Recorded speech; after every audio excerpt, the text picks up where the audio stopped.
কিয়ামতের আলামাত এসে গেছে, তাই তো ঘরের নারী রাস্তায় নেমেছে। কিয়ামতের আলামাত এসে গেছে, তাই তো ঘরের নারী রাস্তায় নেমেছে। ওরা মাঝ বাজারে কথা বলে মাঝওয়ালার সাথে, আর স্বামী তাহার দাঁড়িয়ে আছে ব্যাগটা নিয়ে হাতে। স্বামী নিলেন মাছটা টেনে, স্ত্রী দেয় টাকা গুনে।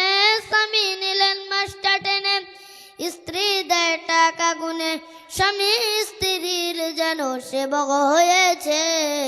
কিয়ামতের আলামাত এসে গেছে, তাই তো ঘরের নারী রাস্তায় নেমেছে।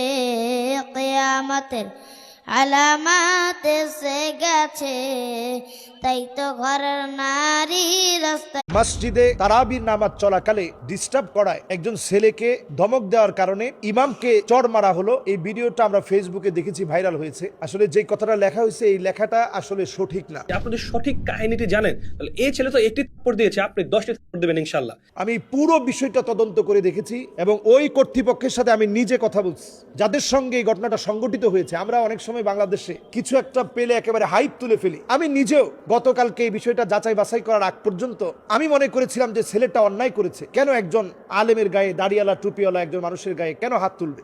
তবে এই বিষয়ে দুই গ্রুপের সাথে কথা বলি, দুইটা বিষয় জানা গেছে। একটা হচ্ছে তারা বন্ধু বান্ধব দুষ্টামি করতে করতে ছোট যে ছেলেটাকে আমরা দেখেছি, সে যিনি দাড়িওয়ালা তার গায়ে আঘাত করেছে, সে কেঁদে ফেলেছে। তখন তার বলার মতো কোনো কিছু ছিল না, সে বলতে পারে না। পরবর্তীতে তারা দুইজনই এসে ভিডিওতে বলছে যে আমরা দুষ্টামি করতে করতে ভিডিও করেছিলাম, ভিডিওটা আপনারা এটা ডিলিট করে দেন। আরো কিছু লোকদের সাথে কথা বলে জানা গেছে যে যাকে মারা হয়েছে সে অন্যায় করেছে।